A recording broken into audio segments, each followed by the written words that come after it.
Hi everyone, welcome you all in another video of Chart is Everything। आज market में guys कुछ unexpected crash दिखाई दिया हम लोगों को। और अडानी ग्रुप का हम लोग देखे तो यहाँ में देखो, अडानी ग्रुप का देखे तो अडानी ग्रुप में तो आज जबरदस्त सेलिंग चल रहा था। मार्केट पे ओपन होते ही अडानी ग्रुप जितना भी स्टॉक था सब नीचे में गैप डाउन ओपन हुआ था।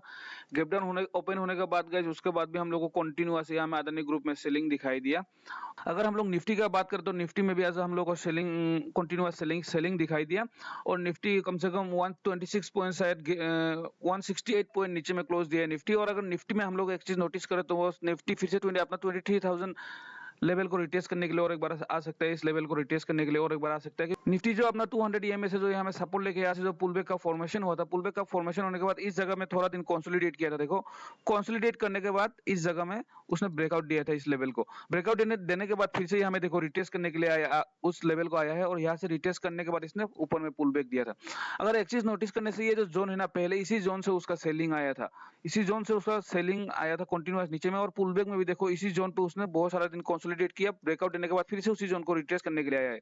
अगर एक चीज यहाँ में निफ्टी में अगर हम लोग यहाँ में नोटिस करें तो आप लोग देखना, अब इस चार्ट को अगर हम लोग अच्छे से देखें ना, चार्ट कहाँ पे ट्रेड कर रहा है, सेम वही जोन पे ट्रेड कर रहा है। फिर से देखो पहले जहाँ पे ये रेजिस्टेंस था और ऊपर में ब्रेकआउट देने के बाद ये वाला जो सपोर्ट बन गया था, निफ्टी अभी उसी जोन पे ट्रेड कर रहा है, बहुत ही एक इंपॉर्टेंट लेवल पे। अगर निफ्टी का अगर इसी कैंडल का लो ब्रेक, आज का जो डे का कैंडल है निफ्टी में, डे का कैंडल का अगर लो ब्रेकआउट देता है तो कल हम लोगों को फिर से 23,000 का लेवल एक बार रिटेस्ट करते हुए दिखाई दे सकता है निफ्टी। इंटरडे ट्रेडिंग के लिए हम लोग के पास 3 स्टॉक है। अगर फर्स्ट वो तीनों स्टॉक का बात करें तो पहला स्टॉक जो है कल इंटरडे ट्रेडिंग के लिए वो है हम लोग के पास सिप्ला एलटीडी। सिप्ला एलटीडी का सिप्ला एलटीडी को फिर से सिप्ला एलटीडी को हम लोग यहाँ में डेली कैंडल में देख रहे हैं। डेली कैंडल में देखने से सिप्ला एलटीडी में गाइस आप लोग यहाँ पे एक चीज नोटिस करो, मार्केट जो यहाँ से ऊपर से जो गिर रहा था, ये मार्केट गिरने के बाद देखो 200 ईएमए में आके यहाँ पे 3-4 दिन उसने यहाँ पे कंसोलिडेट किया। कंसोलिडेट करने के बाद इसने ब्रेकडाउन दिया था यहाँ पे। सेम देखो मार्केट जब भी ऊपर में जाता है, कल भी मैंने बोला था थोड़ा दिन कंसोलिडेट करने के बाद ये ब्रेकआउट देता है। और अगर मार्केट गिरने से यहाँ पे कंसोलिडेट अगर थोड़ा टाइम करेगा अपना इंपॉर्टेंट सपोर्ट है रेजिस्टेंस जोन में, उसके बाद ये ब्रेकडाउन दे देगा। अभी अगर सेम वही हुआ है, यहाँ पे देखा आप लोगों ने, यहाँ पे गिरा 200 ईएमए में, थोड़ा दिन कंसोलिडेट किया, उसके बाद इसने ब्रेकडाउन दिया। अभी सेम देखो और यहाँ से फिर से गैप अप ओपन होकर ऊपर चला गया। जब ऊपर से नीचे अभी जब गाइस यहाँ से जो गिर रहा है मार्केट, गिर के यहाँ में देखो सेम कौन सा कहाँ पे ये ट्रेड कर रहा है, ये कंसोलिडेट कर रहा है, इसी जोन में कंसोलिडेट कर रहा है। अगर ये जोन का हम लोग अच्छे से नोटिस करें तो आप लोग देखो ये जोन पहले एक सपोर्ट जोन था। यहाँ पे देखो मार्केट ऊपर से जब भी गिर रहा था ये जोन ऐसे सपोर्ट, बहुत बार मार्केट ने इसी जोन को टेस्ट किया था। देखो ये सपोर्ट जोन को बहुत बार टेस्ट करने के बाद, बहुत बार यहाँ पे टेस्ट करने के बाद इसी सपोर्ट जोन को उसने यहाँ में ब्रेकडाउन दिया था। और अगर अभी हम लोग सेम वही नोटिस करें तो मार्केट फिर से ऊपर से गिरने के बाद वही सपोर्ट जोन पे कंसोलिडेट कर रहा है। आज 2 दिन हो गया यहाँ पे कंसोलिडेट कर रहा है। अगर हम लोग इसी चार्ट को 15 मिनट पे देखें तो हम लोग को अच्छे से मालूम चलेगा बाई एंट्री कहाँ पे बाइंग होगा, कहाँ पे सेलिंग होगा। मैं आप लोग को 15 मिनट का चार्ट में अच्छे से दिखा देता हूँ। सिप्ला एलटीडी कल अगर 1470 का ऊपर में यहाँ पे अगर गैप डाउन ओपन होता है, कल हम लोग इसी शेयर को हम लोग इग्नोर कर देंगे, हम लोग ट्रेड नहीं करेंगे। अगर ये शेयर अगर कल इस 1470 का नीचे में इस जगह पे कल ओपन होना चाहिए शेयर, तभी हम लोग इसको ट्रेड करेंगे। और कैसे ट्रेड करेंगे, इसका आज का जो लो था, ये जो लो आज का बनाया है, इसी लो का ब्रेकडाउन पे हम लोग इसको ट्रेड करेंगे। अभी कैसे इसको एंट्री लेंगे मैं वो आप लोगों को समझा देता हूँ। ये दोनों लेवल मैंने मार्क करके रखा है। इसका ऊपर में गैप डाउन में हम लोग गैप अप ओपन होने से इसका ऊपर में हम लोग ट्रेड नहीं करेंगे। और अगर इसी जोन का नीचे में गैप डाउन ओपन होने से भी हम लोग इसको ट्रेड नहीं करेंगे। कैसे ट्रेड करेंगे वो, अगर कल मार्केट यहाँ पे ओपन होता है या इस जगह पे ओपन हुआ बा यहीं पे भी ओपन हुआ, जहां में ओपन होगा हम लोग कल सुबह को मालूम चल जाएगा हम लोग को। यहाँ पे ओपन होने के बाद अगर मार्केट आता है, मार्केट यहाँ में आके इसी जोन में थोड़ा टाइम यहाँ पे ट्रेड करता है, और अगर सेकेंड हाफ के बाद ये अगर नीचे में ब्रेकडाउन देता है ना, तो हम लोग इसके स्टॉप का स्टॉप लॉस रख के इसको ट्रेड करेंगे। अगर मार्केट कल अगर यहाँ पे डायरेक्ट इसी जोन पे अगर ओपन हो गया, इसी जोन में अगर ओपन हो गया मार्केट, तो हम लोग ओपन होने के बाद, ओपन होने से डायरेक्ट इसी जोन पे ट्रेड करने से ट्रेड नहीं करेंगे। हम लोग पहले देखेंगे कि इसका लो को ब्रेकडाउन देता है कि नहीं। अगर इसी जोन पे ओपन होने के बाद ये इसका अगर ये प्रीवियस डे का जो लो को ब्रेकडाउन देता है, तो ब्रेकडाउन देने के बाद यहाँ पे थोड़ा रिट्रेसमेंट में हम लोग फिर से इसको बाई करने के लिए ट्राई करेंगे। क्योंकि देखो ऐसा हो सकता है कि कल मार्केट डायरेक्ट यहीं पे ओपन हो गया, ओपन होने के बाद डायरेक्ट ये मॉर्निंग स्टार्ट होता ही मॉर्निंग में ये ब्रेकडाउन दे दिया। ब्रेकडाउन देने के बाद फिर से ये रिटेस्ट कर सकता है और इसी जोन को फिर से रेजिस्टेंस लेके फिर से ये नीचे में गिर सकता है। तो कल, और दूसरा स्टॉक जो है कल के लिए वो है डीएलएफ। गाइस डीएलएफ का चार्ट भी एक बहुत ही इंपॉर्टेंट जोन पे ट्रेड कर रहा है डीएलएफ को। पहले हम लोग डीएलएफ को डे कैंडल में एनालाइज करेंगे, उसके बाद हम लोग 15 मिनट में देखेंगे एंट्री एग्जिट। डीएलएफ का गाइस यहाँ पे एक चीज आप लोग नोटिस करो, डीएलएफ का यहाँ पे ट्रेड कर रहा है। अगर यहाँ पे देखने से आप लोग को मालूम चलेगा, डीएलएफ देखो यहाँ में डीएलएफ अभी जहाँ में ट्रेड कर रहा है ना, ये एक इंपॉर्टेंट सपोर्ट जोन है उसका। देखो ये सपोर्ट जोन है, मार्केट जब ऊपर में ट्रेड कर रहा था तो मार्केट ने इसी सपोर्ट जोन को बहुत टाइम टेस्ट किया था। देखो इसी सपोर्ट जोन को मार्केट ने बहुत टाइम टेस्ट किया था। टेस्ट करने के बाद उसने इसको यहाँ पे इसी जोन को इसने बहुत टाइम टेस्ट करने के बाद यहाँ पे उसने ब्रेकडाउन दिया था, ये वाला जोन को। ब्रेकडाउन देने के बाद क्या हुआ, ब्रेकडाउन देने के बाद फिर से अपना नया सपोर्ट बनाया, कितना 135 का ये लेवल को उसने सपोर्ट बना के यहाँ से ये फास्ट पुल बैक था। फास्ट पुल बैक में कोई भी बाय नहीं करता है। फास्ट पुल बैक देखिए फिर से गिरा, फिर से उसी जोन को यहाँ में उसने रिटेस्ट किया है। और अगर एक चीज यहाँ में डीएलएफ में अगर हम लोग नोटिस करें तो देखो आप लोग, ये जोन याद रखना है, सपोर्ट जोन था। देखो यहाँ में फर्स्ट टाइम जो यहाँ से मार्केट से यहाँ से गिरा, मार्केट यहाँ से नीचे में गिरने के बाद फर्स्ट सपोर्ट उसने यहाँ पे लिया था 145 है। यहाँ पे उसने फर्स्ट सपोर्ट लेके यहाँ से फर्स्ट सपोर्ट पुल बैक का फॉर्मेशन हुआ था।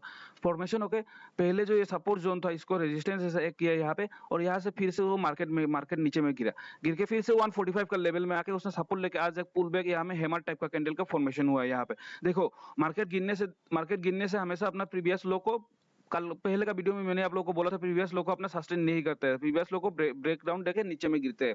अगर यहाँ में देखें तो हम लोग अपना देखो प्रीवियस लो को यहाँ पे सस्टेन किया है, प्रीवियस लो को एज सपोर्ट यहाँ पे काम किया है। सपोर्ट काम करने के बाद आज यहाँ से डायरेक्ट पुल बैक होकर एक हैमर टाइप का कैंडल बनाया है। अगर हम लोग डीएलएफ को देखें तो कल डीएलएफ को हम लोग यहाँ पे 780 का ऊपर में टॉप, अगर मार्केट ओपन होने के बाद 780 का ब्रेकआउट पे हम लोग इसको बाय करने के लिए ट्राई करेंगे। अगर डीएलएफ को हम लोग यहाँ पे और एक चीज अगर अच्छे से नोटिस करें तो डीएलएफ में मैं आप लोगों को डीएलएफ में दिखा देता हूँ। यहाँ पे 15 मिनट का कैंडल पे हम लोग देखने से अच्छे से समझ में आएगा इसका। डीएलएफ को कल अगर कितना में बाय कर, डीएलएफ का एक चीज आप लोग यहाँ में देखो, हम लोग डेली कैंडल में तो डीएलएफ को एनालाइज कर चुके हैं। अगर हम लोग अगर 15 मिनट का कैंडल में डीएलएफ को देखें तो एक चीज देखो, डीएलएफ आज मार्केट ओपन होने के बाद ये डीएलएफ का सपोर्ट जोन था, पहले ये सपोर्ट जो था देखो मार्केट गिरने के बाद इसी जगह पे उसने डब्ल्यू पैटर्न बनाने के बाद इसने यहाँ से ब्रेकआउट दिया था मार्केट में। देखो ये वाला जो नीचे का ये जोन है ना, ये जोन है इंपॉर्टेंट सपोर्ट जोन है डीएलएफ का, क्योंकि मार्केट जब पहले यहाँ में गिर रहा था तो इस जगह को सपोर्ट लेके उसने यहाँ पे डब्ल्यू पैटर्न बनाया था। यहाँ में भी देखो जब सपोर्ट ले उसने अपना प्रीवियस लो को देखो ब्रेक नहीं किया, यहाँ में प्रीवियस लो को सस्टेन करके यहाँ से सपोर्ट लेके वो ऊपर में मूवमेंट किया था। और अब इससे यहाँ में देखो आज मार्केट यहाँ से ओपन होने के बाद ही कंटिन्यूअस डीएलएफ में आज बाइंग था, बाइंग होकर कंटिन्यू ऊपर में गया था। लेकिन ये जो ब्लैक कलर का जो लाइन है ये वाला 20 डेज का ये में है, 200 डेज का ये में है। ये मार्केट कंटिन्यूअस मूवमेंट करने के बाद यहाँ पे देखो आप लोग इस जगह पे कंसोलिडेट किया, इस जगह पे कम से कम 1 आवर जैसा यहाँ पे कंसोलिडेट करने के बाद फिर से इसने ब्रेकआउट दिया। मैं वही बोल रहा हूँ आप लोगों को, कोई भी अगर यहाँ में रेजिस्टेंस होगा ना, प्राइस ऐसे जाएगा ना, डायरेक्ट ऐसे ब्रेकआउट नहीं देगा, जाने के बाद इस जगह पे कंसोलिडेट करेगा, उसके बाद ये ब्रेकआउट देगा। सेम वही देखो चार्ट पे भी यहाँ पे 200 डेज का ईएमए को रेजिस्टेंस एक्ट किया और इसी जगह पे थोड़ा टाइम ट्रेड करने के बाद प्राइस फिर से ब्रेकआउट दे दिया यहाँ में। लेकिन मार्केट का अगर हम लोग 12 बजे के बाद में देखें तो डीएलएफ में क्या हुआ, 12 बजे के बाद देखें तो डीएलएफ फिर से उसी जोन को यहाँ में रिटेस्ट करने के लिए आया है। देखो पहले इस जगह को सपोर्ट लिया था, मार्केट ऊपर में जाने के बाद इसी जगह पे कंसोलिडेट करके इसको सपोर्ट लिया था और अभी फिर से वो आके अपना सपोर्ट को यहाँ में रिटेस्ट किया। और इस जगह पे रिटेस्ट करने के जब आया ना तो सोचो यहाँ पे जो लोग बाय कर नहीं पाए इस जगह पे और ब्रेकआउट दे दिया था, फिर से वहीं पे आने से वहीं से फिर से बायर आज एक्टिव हो गए यहाँ में। और अभी मार्केट फिर से यहाँ से पुल बैक दिया है लास्ट में, अगर लास्ट आवर में देखे तो हम लोग तो एक चीज देखो, प्राइस ऐसा मूवमेंट किया, यहाँ पे कंसोलिडेट किया, ब्रेकआउट दिया, फिर से आकर उसी जगह पे फिर से हमें रिट्रेस कर रहा है। अभी प्राइस ऊपर में फिर से ऊपर में ब्रेकआउट देने के लिए ट्राई कर रहा है। अगर डीएलएफ को हम लोग कैसे ट्रेड करेंगे, अगर देख मतलब कल कैसे एंट्री लेंगे, अगर वो देखने से मैं आप लोग को यहाँ पे अच्छे से दिखा देता हूँ, आप लोग को समझ में आएगा डीएलएफ को हम लोग कैसे एंट्री लेंगे। यहाँ में देखना डीएलएफ को कल मार्केट ओपन होते ही हम लोग पहले नोटिस करेंगे कि 780 का लेवल को वो कैसे ब्रेकआउट दे रहा है, 780 का। और अगर नीचे में तो एक चीज याद रखना, ये जो सपोर्ट मैंने जो मार्क करके रखा है, हमें सपोर्ट, मैं चार्ट को जूम कर देता हूँ थोड़ा सा, हम लोग को अच्छे से समझ में आएगा। डीएलएफ का ये जो नीचे का जो ये सपोर्ट है, इसका नीचे में कल ओपन ये वाला गैप डाउन ओपन नहीं होना चाहिए डीएलएफ। अगर इस सपोर्ट जोन का नीचे में अगर यहाँ पे गैप डाउन ओपन होता है तो कल हम लोग डीएलएफ को ट्रेड करने के लिए इग्नोर कर देंगे, इंट्राडे के लिए इसको हम लोग ट्रेड नहीं करेंगे। और अगर कल अगर डीएलएफ इसी सपोर्ट जोन का ऊपर में ओपन होता है, ओपन होने के बाद अगर 780 का जो लेवल है, ये वाला 780 का जोन है, ये वाला ओपन होने के बाद इस जगह पे अगर ओपन हुआ मार्केट, ओपन होने के बाद डायरेक्ट यहाँ में ट्रेड करने का ऊपर में गया और इसी जगह पे कंसोलिडेट किया और इसका ब्रेकआउट दिया, तो हम लोग इस जो कंसोलिडेशन का नीचे में स्टॉप लॉस रख के इसको हम लोग ट्रेड करेंगे। और अगर दूसरा चार्ट कैसे हो सकता है मैं आप लोगों को दिखा देता हूँ। आज अगर मार्केट से ही ओपन होते ही ऐसा हो सकता है कि मार्केट गैप अप ओपन हो सकता है, गैप अप ओपन होने से हम लोग इसको बाय नहीं करेंगे, हम लोग वेट करेंगे। मार्केट अगर गैप अप ओपन हो गया तो हम लोग वेट करेंगे कि रिट्रेसमेंट में इसी जगह को वो टेस्ट कर रहा है। ये जो आज का जो हाई था वो अभी अगर गैप अप ओपन हो गया ना, तो जब मार्केट गिरेगा नीचे में आज का हाई का ये वाला एज ए सपोर्ट काम करेगा। तो हम लोग नोटिस करेंगे कि इस जगह पे अगर जब वो रिटेस्ट करके आएगा ना, ये आज का टॉप का हाई को सपोर्ट लेगा, फिर से यहाँ से हम लोग बाय करने के लिए ट्राई करेंगे। मैंने यहाँ में दोनों ही कंडीशन आप लोग को बोल दिया है। गैप डाउन ओपन होने से हम लोग इसको ट्रेड नहीं करेंगे, इसी जोन का अंडर में ओपन होना चाहिए। ओपन होकर अगर यहाँ पे कंसोलिडेट करने के बाद 12 बजे का ब्रेकआउट देता है तो हम लोग बाय करेंगे, या फिर अगर गैप अप ओपन हो गया तो यहाँ में जब रिटेस्ट करने के लिए आएगा इसी जोन को, यहाँ पे फिर से बायर एक्टिव हो सकते हैं, यहाँ से हम लोग बाय करने के लिए ट्राई करेंगे इसको।